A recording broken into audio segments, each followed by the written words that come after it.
എത്ര മനോഹരമാണല്ലേ ഈ ചേമ്പിലെ നിൽക്കുന്ന വെള്ളം ഇങ്ങനെ ഇറ്റിറ്റ് വീഴുന്നത് കാണാൻ.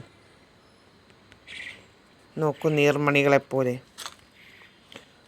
പുലരിത്തൂ മഞ്ഞ തുള്ളിൽ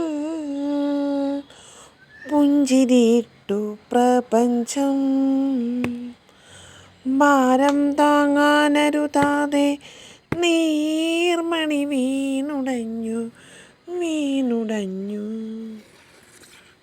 ചേമ്പിലത്താളിലെ വെള്ളം പോലെ എന്നൊക്കെ നമ്മൾ പറയാറില്ലേ.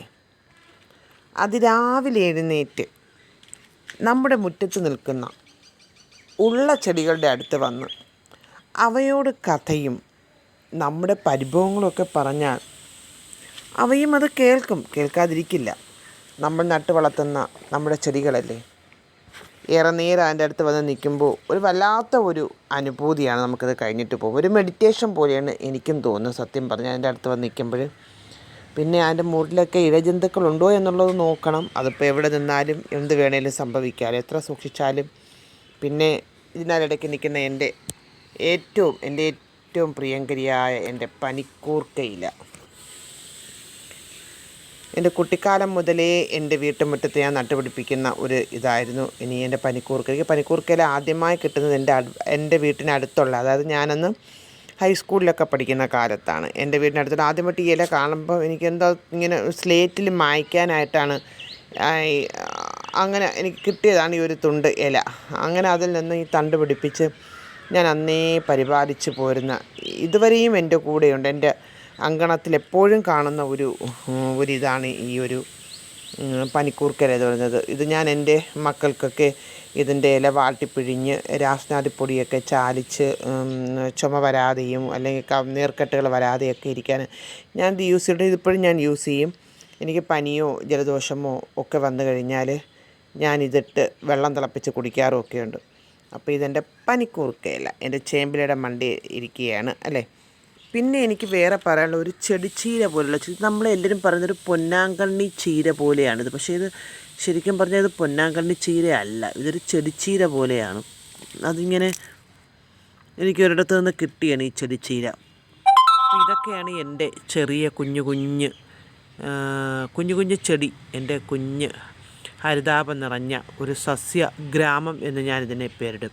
അപ്പോൾ അതിനിടയ്ക്ക് നിൽക്കുകയാണ് എൻ്റെ ഡ്രാഗൺ. എനിക്ക് ഈ വർഷം ഒരു കാ തന്നു. എൻ്റെ ഡ്രാഗൺ ഒരു കാ തന്നിട്ടുണ്ട്. എൻ്റെ തൈകളൊക്കെ പൊട്ടി വിടർന്ന് നിൽക്കുകയാണ്.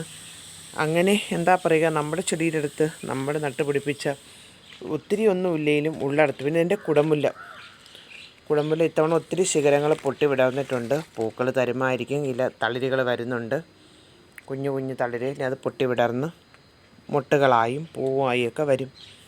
അപ്പോൾ എന്താ പറയുക, അത് രാവിലെ എഴുന്നേറ്റ് നമ്മുടെ മുറ്റമൊക്കെ ഒന്ന് അടിച്ച് വാരി നമ്മളെ മുറ്റത്തിൻ്റെ അരികിൽ നട്ടുപിടിപ്പിച്ചിരിക്കുന്ന ചെടികളുടെ അടുത്തൊക്കെ വരുമ്പോൾ നമുക്ക് കിട്ടുന്നൊരു സന്തോഷം, അവയിൽ നിന്ന് നമുക്ക് കിട്ടുന്ന ശുദ്ധമായ വായു ഒക്കെ നമ്മുടെ ശരീരത്തിനും മനസ്സിനും ആരോഗ്യത്തിനും ഒക്കെ ഏറെ ഗുണം ചെയ്യുന്ന ഒന്നാണ്.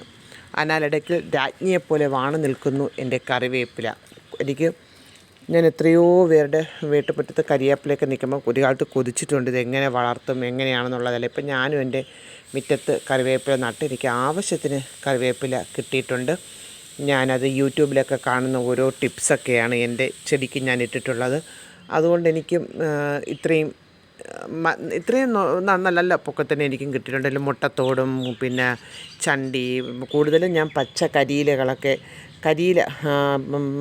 പച്ചക്കരിയിലല്ല കരിയിലയൊക്കെ ഉണക്കി അത് പൊടിച്ചൊക്കെ അതിൻ്റെ മൂട്ടിലിടും. അങ്ങനെയൊക്കെ ഇട്ട് എനിക്കും ഇപ്പോൾ എൻ്റെ ആവശ്യത്തിന് എനിക്ക് വെളിയിൽ നിന്നും കടയിൽ നിന്നും വാങ്ങിക്കാതെ എൻ്റെ ആവശ്യത്തിന് എടുക്കാൻ പറ്റുന്ന കറിവേപ്പില എനിക്ക് എൻ്റെ ചെടിയിൽ നിന്ന് കിട്ടുന്നുണ്ട്. പിന്നെ എൻ്റെ വേലി പടർപ്പിൽ പിടിച്ചിരിക്കുന്ന മഷിത്തണ്ട് ചെടിയൊക്കെ നമ്മൾ കുഞ്ഞിലെ സ്ലേറ്റിലൊക്കെ മായ്ക്കാൻ, പിന്നെ എൻ്റെ ഈ ഒരു ഇലച്ചെടി ഒക്കെ എനിക്കങ്ങനെ വലുതായിട്ടൊന്നുമില്ല. എന്തായാലും എൻ്റെ കുഞ്ഞു ചെടിയുടെ അടുത്ത് വന്ന് നിന്ന് എന്നും രാവിലെ ഇതുവരെ കിളികളുടെ കളകളം ഒഴുകുന്ന ആ പാട്ടുമൊക്കെ കേട്ട് ഇങ്ങനെ നിൽക്കാറുണ്ട്. സൂര്യോദയം, സൂര്യൻ്റെ കുറേ സൂര്യപ്രകാശമൊക്കെ ഏറ്റ് മനോഹരമായ കുറച്ച് ദിവസം കഴിഞ്ഞിട്ടായിരിക്കും പിന്നെ ഞാൻ എൻ്റെ അടുക്കളയിലോട്ട് പോകുക. അപ്പോൾ എല്ലാ പ്രിയ കൂട്ടുകാർക്കും ഈ ചിങ്ങമാസത്തിലെ പൊന്നിൻ പുലരിയിൽ തിരുവോണത്തെ വരവേൽക്കാൻ ഒരുങ്ങി നിൽക്കുന്ന മാവേലി മന്നനെ ഒരുക്കി അത്തപ്പൂക്കളം ഒരുക്കുന്ന എല്ലാ എൻ്റെ പ്രിയ കൂട്ടുകാർക്കും ഒരുപടി ഓണാശംസകൾ നേർന്നുകൊണ്ട് സ്നേഹത്തോടെ ഞാൻ നിങ്ങളുടെ ഷഹീനഫ്. നന്ദി, നമസ്കാരം. വീണ്ടും കാണാം ഇതുപോലെയുള്ള കുഞ്ഞു കുഞ്ഞു വിശേഷങ്ങളുമായിട്ട്. ഓണപ്പൂവേ പൂവേ പൂവേ ഓമൽ പൂവേ പൂവേ പൂവേ നീ തേടും മനോഹര തീരം ദൂരെ മാടി വിളിപ്പൂ